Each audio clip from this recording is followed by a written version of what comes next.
I'm 79, and I was the favorite child.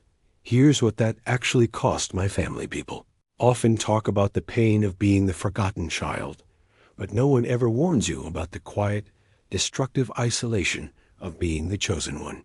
My name is Eleanor. I am 79 years old, and looking back at my family, I can clearly see how my parents' relentless favoritism toward me didn't just break my siblings' hearts. It slowly poisoned 3 generations of our family. It is a terrible thing to reach the end of your life and realize that the warm, glowing light you stood in for your entire childhood was actually a fire that was burning the rest of your house to the ground. I grew up the middle child between an older brother, Arthur, and a younger sister, Helen, in a home that looked perfectly ordinary from the outside, but inside, the emotional currency was completely rigged. My parents were not monsters. They were just deeply flawed people who projected their own unfulfilled ambitions and anxieties onto their children. For reasons I will never fully comprehend, they decided very early on that I was the brilliant one, the sensitive one, the one destined for something special. Arthur was loud and boisterous, and a little bit rebellious, so he was quickly cast in the role of the difficult child, the one who needed to be managed and disciplined. Helen was quiet and deeply observant, and she somehow became the child who was simply expected to manage herself, fading into the background of our family portrait. And then there was me. I was the sun around which my parents' universe revolved, and while that might sound like a wonderful way to grow up, I am here to tell you that it is actually a very gilded cage. When you are the favorite child, you don't realize what is happening at first, because it is the only reality you know. You just assume that this is how families work. I remember a specific evening when I was perhaps 10 years old. I had a small, relatively unimportant piano recital in a school gymnasium, and Arthur had the championship game for his baseball league on the exact same night. It was a scheduling conflict that happens in millions of households, but my parents didn't divide their time. They didn't even discuss it. They both came to my recital, sitting in the front row, and they missed Arthur hitting the winning run for his team. I remember coming home that night, feeling the heavy, suffocating silence radiating from my brother as he sat at the kitchen table in his dirty uniform. My mother breezed into the room, kissed the top of his head, and said, "We heard you won, Arthur. That's nice," before turning all of her attention back to dissecting every note I had played on the piano.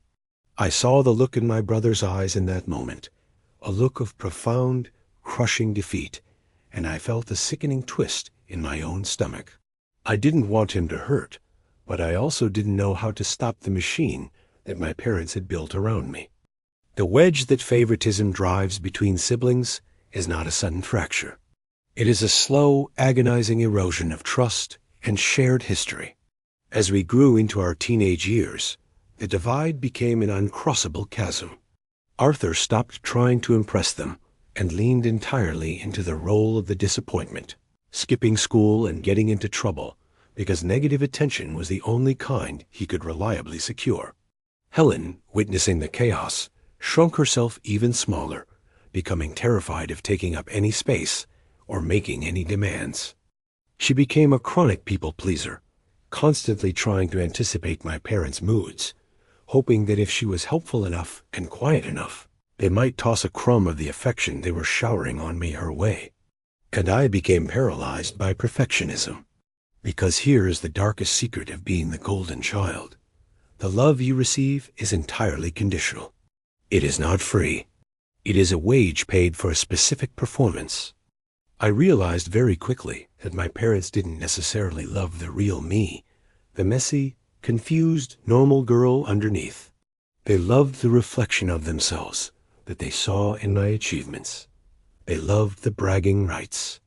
I became terrified of failing, terrified of being ordinary, because I knew on a cellular level that if I stepped off the pedestal they had built for me, I would lose their love just as quickly as my siblings had. I couldn't go to Arthur or Helen for comfort, because how could I possibly complain about the pressure of expectations to siblings who were starving for basic acknowledgement? I was completely alone at the top of a mountain, I never asked to climb. This dynamic didn't miraculously resolve when we became adults and moved out of the house. In fact, the roots only dug deeper and began to strangle the next generation. When we started our own families, the roles our parents cast us in became the scripts we unknowingly handed to our own children. Arthur married young, moved 3 states away, and kept our family at arm's length. He became a father who was so terrified of repeating our father's mistakes that he went to the opposite extreme, smothering his children with an anxious, suffocating overprotectiveness, constantly shielding them from a world he viewed as fundamentally unfair. His children grew up disconnected from their extended family, viewing my parents, and by extension me, with a deep-seated, inherited suspicion. Helen married a man who was emotionally unavailable, a man who treated her with the exact same dismissive indifference she had grown up with, because we gravitate toward the love that feels familiar, even if it hurts. I watched her raise 2 daughters who were fiercely competitive with one another, fighting tooth and nail for their mother's scattered attention, repeating the exact same toxic cycle of comparison, because Helen had never learned how to love without a ledger. And as for me, my life looked incredibly successful from the outside. I had a prestigious career, a beautiful home, and a marriage that looked perfect on paper. But I chose a husband who viewed me the exact same way my parents did, as an impressive ornament, an asset to be managed and displayed.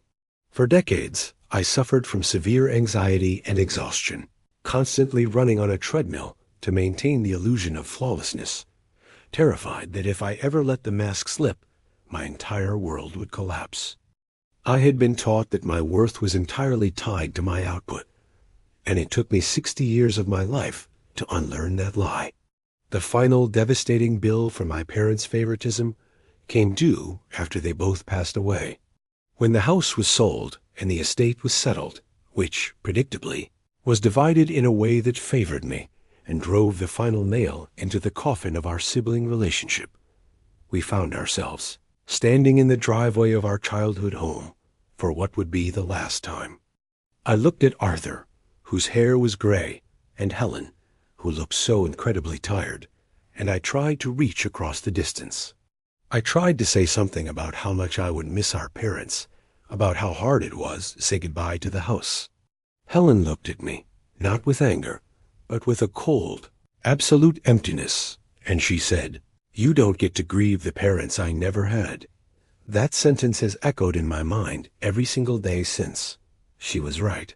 We had lived in the exact same house, eaten at the exact same table, but we had been raised by entirely different people. I was mourning the loss of my greatest champions, and they were mourning the fact that they never had champions to begin with. Our parents had built a wheel with me as the hub, and when they died, the spokes simply fell apart. We have not spoken in 9 years. I have nieces and nephews whose faces I only see in photographs online, and grandnieces and grandnephews whose names I barely know. That is the true cost of favoritism. It steals the people who are supposed to be your longest companions in life and turns them into strangers who share your last name. I know that my parents did not set out to destroy our family. Most parents who play favorites do not do it out of malice. They do it out of blindness. They are drawn to the child who reflects their own strengths, or the child who compensates for their own weaknesses, and they lack the self-awareness to see the devastation their preference is causing in the shadows. They thought they were giving me a beautiful life, but what they actually did was saddle me with an unbearable pressure and rob me of the true, equal companionship of my brother and sister. If you are a parent listening to this right now, and you find yourself constantly praising one child while endlessly correcting another, or if you feel a secret, easier connection with one of your children that makes you overlook their faults while magnifying the faults of their siblings, I am begging you to stop and look at what you are building. Do not cast your children in roles. Do not make one the smart one the difficult one, and one the invisible one. Children are not characters in a play designed to make you look like a good director. They are fragile, developing humans who are constantly looking to you to figure out what they are worth. When you make your love a competition, nobody wins. The losers are left with a permanent hole in their hearts, and the winner is left standing alone, carrying a trophy that is far too heavy to hold. And if you were the favorite child, if you are sitting there realizing that your entire life has been a performance designed to maintain your spot on the pedestal, it is time to step down. It is terrifying to let go of the approval that has defined your existence, to allow yourself to be flawed, to admit to your siblings that the system was rigged and that you benefited from a profound injustice. But it is the only way to find out who you actually are. You do not have to be perfect to be worthy of taking up space in this world. I am 79 years old, and my house is very quiet. I have all the awards, all the degrees, and all the memories of my parents' glowing pride. But I would trade every single ounce of it, every accolade, and every word of praise to go back to that gymnasium when I was 10 years old, pull my parents out of those front row seats, and make them drive across town to watch my brother hit the ball.